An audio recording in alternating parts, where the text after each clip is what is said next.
இது ஒரு CBN தயாரிப்பு. நீங்கள் பார்த்துக் கொண்டிருப்பது ஒரு புதிய வாழ்க்கை நிகழ்ச்சி. வணக்கம். ஒரு புதிய வாழ்க்கை நிகழ்ச்சிக்கு உங்களை அன்புடன் வரவேற்கிறோம். இந்த நிகழ்ச்சியின் மூலமாக உங்களை சந்திச்சதில் ரொம்பவே சந்தோஷப்படுறோம். இந்த மாதம் முழுவதும் அரவணைத்து செல்வதை பற்றி தான் நம்ம பார்த்துக்கிட்டு இருக்கோம். இன்னைக்கு உலகளாவிய கைம்பெண்கள் தினமாக இருக்குது. அதாவது வாழ்க்கை துணையை இழந்த பெண்களுக்கான தினமாக இருக்குது. அவங்க தனியாக இல்லை, தேவன் அவங்க கூட இருக்காரு. ஒரு வாழ்க்கை துணையை இழந்தவங்களுடைய வலி வேதனையை இன்னொரு வாழ்க்கை துணை இழந்தவங்களால தான் புரிஞ்சிக்க முடியும். அவங்க தனியாக இருக்கிறது, பொருளாதார ரீதியான பிரச்சனை, உணர்வு ரீதியான பிரச்சனை, அவங்க உலகத்தை விட்டு தனியாக இருக்கிற மாதிரியான ஒரு உணர்வு, இப்படி எல்லாத்தையுமே அவங்க சந்திக்கிறாங்க. இது உண்மையிலே கொஞ்சம் கஷ்டமான விஷயம்தான். ஆனால் தேவன் நம்ம பக்கத்தில் இருக்கார். அவங்க தனியாக இல்லை. உங்கள் சர்ச்சிலையோ, உங்கள் வீட்டு பக்கத்துலையோ, சமுதாயத்திலையோ எங்கேயோ இப்படிப்பட்ட யாரையோ ஒருத்தங்க நீங்கள் பார்க்குறீங்க அப்படின்னா அவங்கள நம்ம சமமாக தான் பார்க்கணும். தேவனுடைய அன்பு அதை தான் நமக்கு கற்றுத்தருது. ஆதரவு இல்லாதவங்க மேலே நம்ம கவனத்தை செலுத்தணும் அப்படின்னு பைபிள் வசனம் கூட நமக்கு அடிக்கடி சொல்லுது. இது ஒரு மிகப்பெரிய பொறுப்பாகவும் இருக்குது. அதனால் நம்ம இப்படிப்பட்டவங்க மேலே ஒரு அன்போடு இருக்கணும். அவங்களுக்கு தேவையான உதவிகளையும் நம்ம செய்யணும். இப்போ நம்ம ஒரு சாட்சியை தான் பார்க்க போகிறோம். ராணி ஜோசப் அவங்கள தான் நம்ம சந்திக்க போகிறோம். இவங்க சர்ச்சில் இவங்களோட கணவரோட இணைந்து ஊழியம் செஞ்சுக்கிட்டே இருந்திருக்காங்க. ஆனால் இவங்களுடைய கணவர் இறந்து போன பிறகு இவங்க பின்வாங்கலை. தேவனுடைய உதவியால் இவங்க நல்லா பலப்பட்டு மற்றவங்களையும் பலப்படுத்த இருக்காங்க. வாங்க அவங்கள சந்திக்கலாம். தன்னுடைய பைபிள் ட்ரைனிங் நேரத்தில் ராணி ஜோசப் சாமியை சந்தித்தார். பிறகு திருமணம் செய்வதற்கு அவர்கள் முடிவு செய்தார்கள். ட்ரைனிங் முடிந்த உடனே தங்களுடைய ஊழியத்தை அவர்கள் தொடங்கி தேவனுடைய ஊழியத்தை செய்ய ஆரம்பித்தார்கள். 2003 மியாப்பூர் பைபிள் காலேஜ்ல என் பைபிள் படிப்பை முடிச்சேன். அதுக்கப்புறம் கொட்டக்கப்பள்ளி மராநாதா ஃபெய்த் சொசைட்டிலயும் நான் ட்ரைனிங் எடுத்தேன். அங்க 2005 எனக்கு கல்யாணம் ஆச்சு. அந்த நேரம் தேவன் எங்களை ஊக்குவிச்சாரு.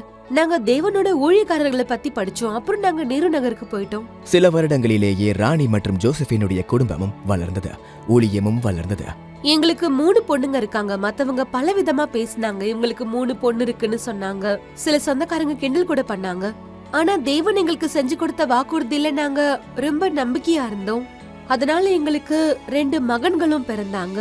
2014 ரெட்டை பிள்ளைகளை எங்களுக்கு ஆண்டவன் ஆசீர்வாதமா கொடுத்தாரு. தேவன் எங்களுடைய ஊழியத்தை கூட ஆசீர்வதிச்சாரு. அப்புறம் தேவன் மேல நிறைய பேர் நம்பிக்கை வைக்க ஆரம்பிச்சாங்க.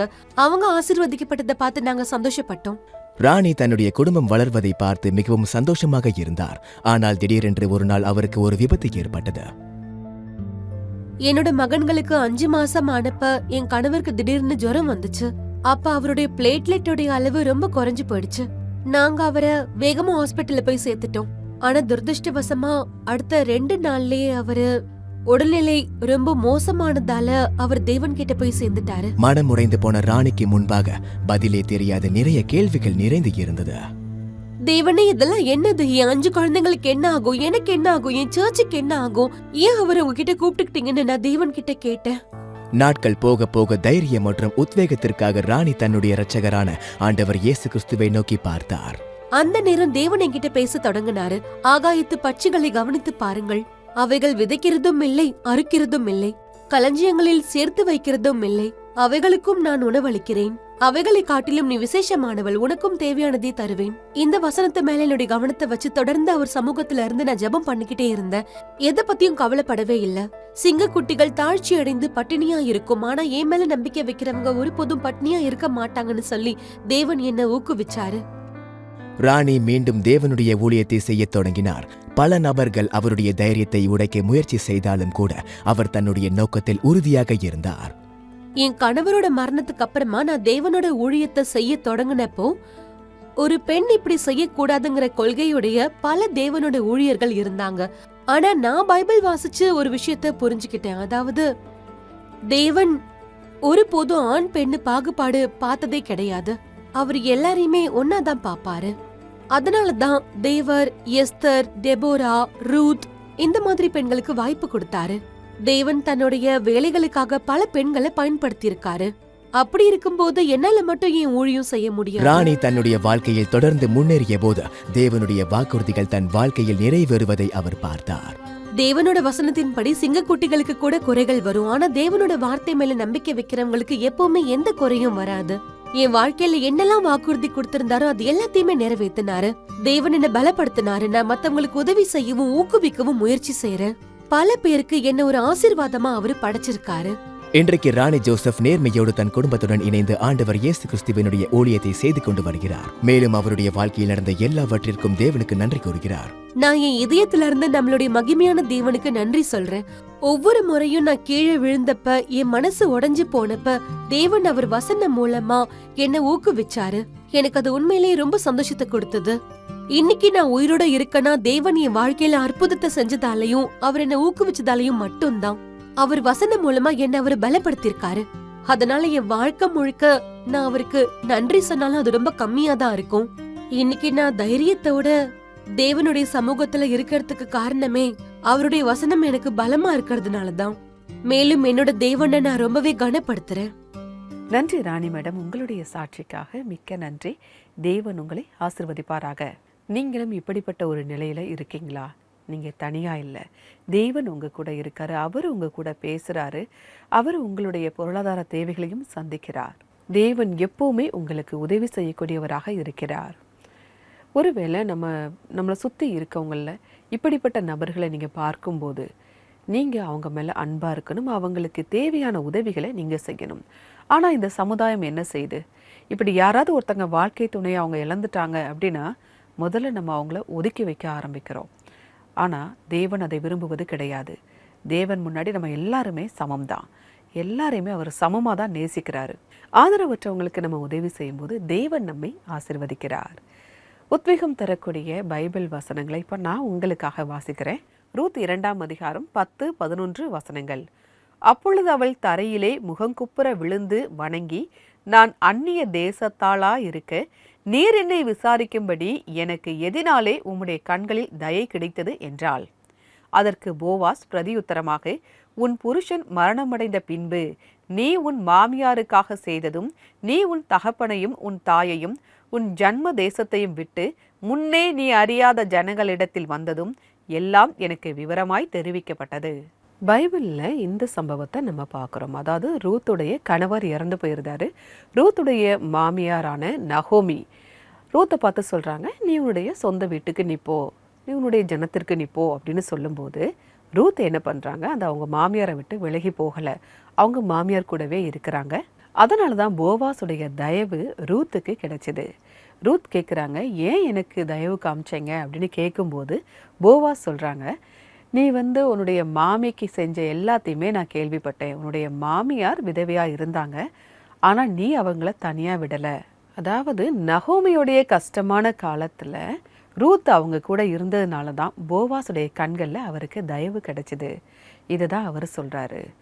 ஒருவேளை நீங்களும் இப்படி ஏதாவது ஒரு வாழ்க்கை துணையை நீங்கள் இழந்து இருக்கீங்க அப்படின்னா தேவனுடைய அன்பை நீங்கள் மற்றவங்க கிட்ட காட்டும்போது, நீங்கள் மற்றவங்களுக்கு ஆதரவாக இருக்கும்போது தேவனுடைய ராஜ்யத்தில் நீங்கள் இருக்கீங்க. இதனால தான் நம்ம ரூத்துக்குமே இரக்கம் கிடைச்சிது. அப்படி பார்க்கும்போது போவாஸுக்கும் ரூத்துக்கும் ஓபேத் பிறக்காங்க. ஓபேத்துக்கு ஈசாய் பிறந்தாங்க. ஈசாய்க்கு தான் தாவீது பிறந்தாங்க. தாவீது நம்ம எல்லாருக்குமே தெரியும், ஒரு பெரிய ராஜாவாக இருந்தாங்க அப்படிங்கிறதையும் நம்ம பார்க்குறோம். ரூத் இரக்கம் காமிச்சதுனால தான் அப்படிப்பட்ட ஒரு ஆசீர்வாதத்தை தேவன் அவங்களுக்கு கொடுத்தாரு. தேவனுடைய இரக்கத்தை பெறுவதற்கும் இரக்கத்தை காட்டுவதற்கும் உங்களையும் கூட தேவன் பயன்படுத்துவார். உங்களுக்கு ஏதாவது ஒரு ஜெப தேவை இருக்குது அப்படின்னா நீங்கள் தயங்காமல் எங்களுடைய CBN ப்ரேயர் லைனுக்கு கால் பண்ணலாம். எங்களுடைய நம்பர் 9910401010. இந்த நம்பருக்கு நீங்கள் வாட்ஸ்அப்பும் அனுப்பலாம். உங்களுக்காக ஜெபிக்க நாங்கள் தயாராக காத்துக்கிட்டு இருக்கோம். இப்போது வருவது ஒரு சிறிய இடைவேளை. இடைவேளைக்கு பிறகு ஒரு அழகான பாட்டை பார்க்கலாம். இடைவேளைக்கு பிறகு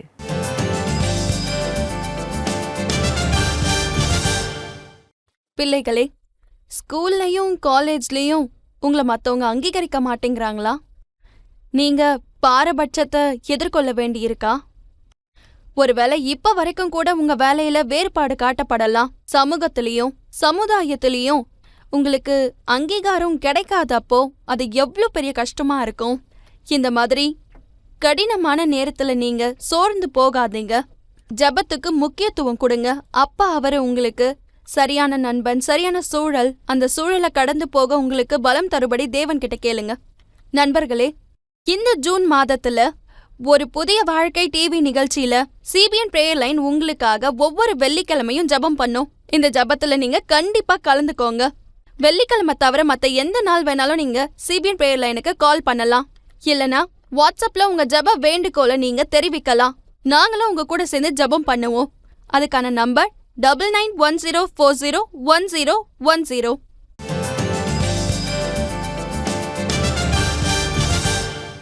வெல்கம் பேக் டு ஒரு புதிய வாழ்க்கை.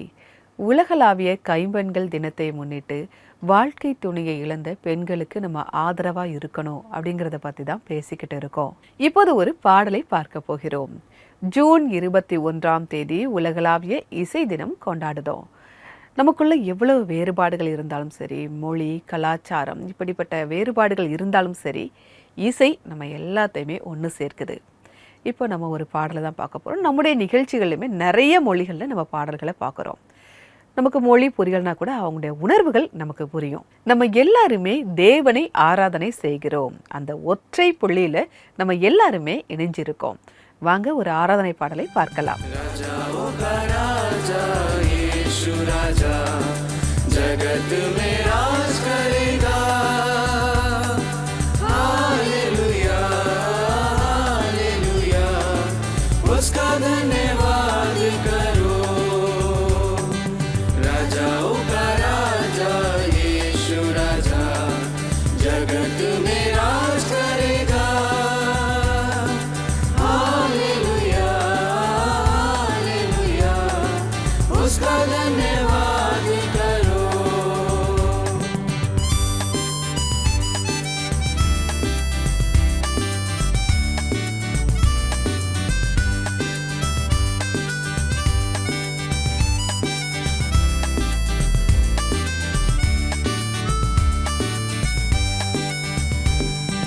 यहोवा का धन्यवाद करो, क्योंकि वो भला है, उसकी करुणा सदा की है. धन्यवाद करो, यहोवा का धन्यवाद करो, क्योंकि वो भला है, उसकी करुणा सदा की है. धन्यवाद करो.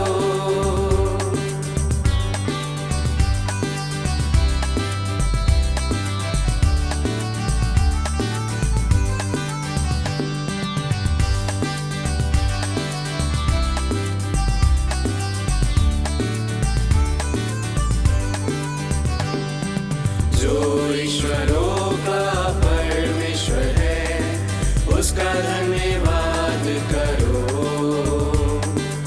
उसकी करुणा सदा की है. धन्यवाद करो, जो ईश्वरों का परमेश्वर है, उसका धन्यवाद करो, उसकी करुणा सदा की है. धन्यवाद करो.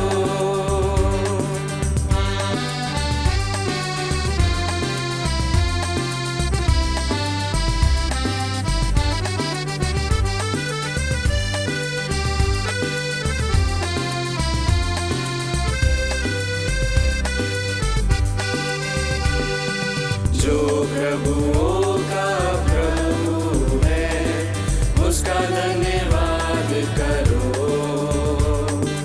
उसकी करुणा सदा की है. धन्यवाद करो, जो प्रभुओं का प्रभु है, उसका धन्यवाद करो, उसकी करुणा सदा की है.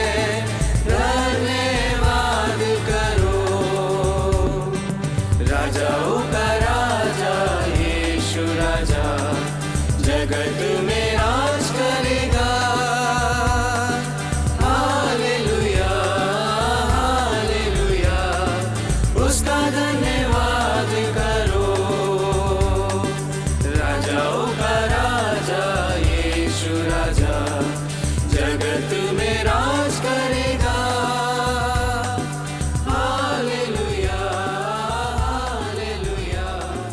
இந்த பாடலை பாடிய குழுவினருக்கு எங்களுடைய நன்றி. தேவன் உங்களை ஆசிர்வதிப்பாராக. இதே மாதிரி உங்களுடைய சர்ச்சு கொயரும் நம்முடைய நிகழ்ச்சியில் பாட வேண்டுமா அப்படின்னா நீங்கள் இங்கே வெப்சைட்டில் வந்து ரெஜிஸ்டர் பண்ணலாம். உங்களுடைய பாடலை பார்ப்பதற்கு நாங்கள் ஆவலோடு காத்துக்கிட்டு இருக்கோம். அதற்கு ஸ்க்ரீனில் தெரியக்கூடிய வெப்சைட்டில் வந்து ரெஜிஸ்டர் பண்ணுங்க. நம்முடைய நிகழ்ச்சி நிறைய பேருக்கு ஆசீர்வாதமாக இருக்குது. இப்படிப்பட்ட நிகழ்ச்சியில் நீங்களும் ஒரு அங்கத்தினர் ஆக வேண்டும் அப்படின்னா நீங்கள் உங்களது நன்கொடைகளை எங்களுக்கு அனுப்பலாம். நீங்கள் அனுப்ப வேண்டிய address www.cbnindia.org/join the ANZ family. அப்படி இல்லை அப்படின்னா ஸ்க்ரீனில் தெரியக்கூடிய QR கோடை ஸ்கேன் பண்ணியும் அனுப்பலாம். இப்போது வருவது ஒரு சிறிய இடைவேளைக்கு பிறகு சேர்ந்து ஜெபிப்போம்.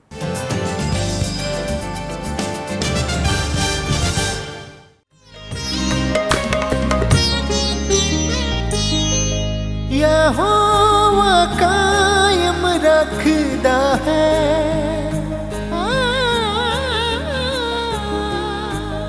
यहोवा कायम रखदा है, नेक मर्द दे कदमां नूं यहोवा करदा है पसंद, नेक मर्द दे राहां नूं।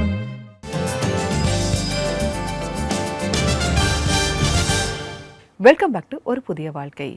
உலகளாவிய கைம்பெண்கள் தினத்தை முன்னிட்டு வாழ்க்கை துணையை இழந்த பெண்களுக்கு நம்ம ஆதரவாக இருக்கணும் அப்படிங்கிறத பேசிக்கிட்டு இருக்கோம். ஒருவேளை இப்படிப்பட்ட நிலைமையில நீங்கள் இருக்கீங்களா? நீங்கள் எது குறித்தும் நீங்கள் பயப்பட வேண்டாம். நீங்கள் தனியாக இல்லை, தேவன் உங்கள் கூட இருக்காரு. உங்களுக்கும் எனக்கும் உதவி செய்யக்கூடிய தேவன் எப்போவுமே நம்ம கூட இருக்காரு. அதை மட்டும் நீங்கள் மறந்துடாதீங்க. உங்களுக்குள்ளே இருக்கக்கூடிய அந்த வெறுமையை உலகத்தில் இருக்கக்கூடிய எந்த விஷயமும் நிரப்ப முடியாது. ஆண்டவராகிய இயேசு கிறிஸ்துவுடைய அன்பு மட்டுமே அதை நிரப்பும். ஒருவேளை உங்களுக்குள்ள பல கேள்விகள் இருக்கலாம். என்னுடைய எதிர்காலம் என்னாகும், என் பிள்ளைங்களுடைய எதிர்காலம் என்னாகும் அப்படின்னு கூட நீங்க யோசிக்கலாம். நீங்க கவலைப்படாதீங்க. ஆண்டவராகிய இயேசு கிறிஸ்து நமக்கு இருக்காரு. இப்போ நான் உங்களுக்காக ஜெபிக்க போறேன். நீங்களும் என் கூட சேர்ந்து ஜெபிக்கலாம். அன்பின் பரலோக பிதாவே, இந்த நேரத்திற்காக நன்றியோடு உம்மை துதிக்கிறோம் அப்பா. இந்த உலகத்துல யார் இருந்தாலும் இல்லைனாலும் எப்பவும் எங்க கூட நீங்க இருக்கீங்க. அதற்காக நன்றி ஆண்டவரே. இங்க வாழ்க்கையில் இருக்கிற எல்லா வெற்றிடத்தையும் நிரப்பக்கூடிய வல்லமை உங்களுக்கு இருக்க ஆண்டவரே. கணவனை இழந்து வாழ்ந்து கொண்டிருக்கிற ஒவ்வொரு சகோதரிகளுக்காக நான் ஜெபிக்கிறேன்னப்பா. இந்த தனிமையில நீங்க ஒரு துணையா இருக்கீங்கப்பா, ஆறுதலா இருக்கீங்க அப்படிங்கிறத ஒவ்வொரு சகோதரிகளும் புரிஞ்சிக்க நீங்க கிருபை தாங்கப்பா. அவங்க மனசுல இருக்கக்கூடிய எல்லா வேதனைகள், சமுதாயத்துல ஏற்பட்ட காயங்கள், எல்லா அவமானங்கள், தலைக்குனிவுகள் எல்லாத்தையும் நீங்க சரி பண்ணுங்கப்பா. நீங்க அவங்கள உயர்த்துங்க ஆண்டவரே. தங்களுடைய எதிர்காலத்தை பத்தியும் தங்களுடைய பிள்ளைகளுடைய எதிர்காலத்தை பத்தியும் அவங்க மனசுல இருக்கக்கூடிய பயம் நீங்கட்டும் அப்பா. நீங்க தைரியத்தை தாங்க ஆண்டவரே. அதே நேரம் எங்க பக்கத்துல இருக்கிற இப்படி கணவனை இழந்த சகோதரிகளுக்கு நாங்க உதவி செய்யறங்களா இருக்க நீங்க எங்களுக்கு உதவி செய்யுங்க. அவங்கள நாங்க அங்கீகரிக்க நீங்க எங்களுக்கு ஞானத்தை தாங்கப்பா. நாங்க அவங்கள கனப்படுத்தணும் ஆண்டவரே. மீட்பர் இயேசு மூலமாய் ஜெபம் கேளும் பரமபிதாவே. ஆமேன், ஆமேன். தேவன் நமக்கு உதவி செய்கிறவராக இருக்கிறார். அவர் எப்பவுமே நம்ம கூடவே இருக்கிறார். அவர் எப்பவுமே நம்மளை கைவிடுவதே கிடையாது.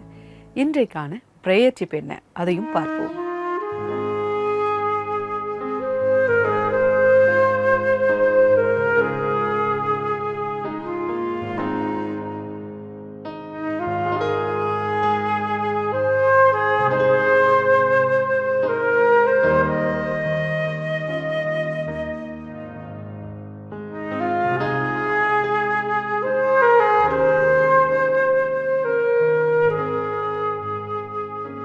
பொதுவாகவே நம்ம ஜெபிக்கும் போது நம்ம நிறைய வேணும், ஜெபத்தில் எனக்கு அது வேணும் இது வேணும் நிறைய வேணும் அப்படிங்கிறத ஜெபத்தில் கேட்போம். ஜெபத்தில் நீங்கள் என்ன கேட்க போகிறீங்களோ அதை நீங்கள் கேட்கறதுக்கு முன்னாடியே தேவனுக்கு தெரியும். நீங்கள் இதை தான் கேட்க போகிறீங்க, உங்களுக்கு இன்னது தேவை என்று அவர் அறிந்திருக்கிறார். அதனால் நீங்கள் கிடைத்த நன்மைகளுக்காக நீங்கள் அவருக்கு நன்றி சொல்லணும். அந்த நன்றி உள்ள இதயத்தோடு நம்ம இருக்கணும். ஜெபத்தில் இதுதான் முக்கியம். இதுதான் இன்றைக்கான ப்ரேயர் டிப்பாகவும் நான் உங்களுக்கு சொல்கிறேன். இப்போது இன்றைக்கான பைபிள் வசனத்தையும் பார்ப்போம். தகப்பன் இல்லாத பிள்ளைகளுக்கு தேவன் தகப்பனும் விதவைகளுக்கு நியாயாதிபதியுமாயிருக்கிறார். தேவன் தனிமையானவர்களுக்கு உறைவிடம் கொடுக்கிறார். சிறைப்பட்டவர்களை விடுதலையாக்கி செழிப்போடு வெளியே கொண்டு வருகிறார். துரோகிகள் வனாந்தரத்தில் வாழ்கிறார்கள். சங்கீதம் 68:5-6. தேவன் திக்கற்ற பிள்ளைகளுக்கு தகப்பனும் விதவைகளுக்கு நியாயம் விசாரிக்கிறவருமாய் இருக்கிறார் அப்படிங்கிறத பார்க்குறோம். எப்போவுமே தேவன் அவங்க கூட இருக்காரு. அவங்க தனியாக இல்லை. நீங்கள் எதை குறித்தும் நீங்கள் கவலைப்பட வேண்டாம். தேவன் உங்கள் கூட இருக்காரு. அவர் பார்த்துப்பாரு. அதனால் உங்கள் பார்வையை தேவன் மேலே மட்டும் வைங்க. அவர் பார்த்துப்பாரு. இப்போது வருவது ஒரு ஆராதனை பாடல். இதோட நான் கிளம்புறேன். வேறொரு எபிசோடில் உங்களை சந்திக்கிறேன். அதுவரை கர்த்தருடைய கிருபை உங்கள் அனைவருடன் கூட இருப்பதாக. God bless you.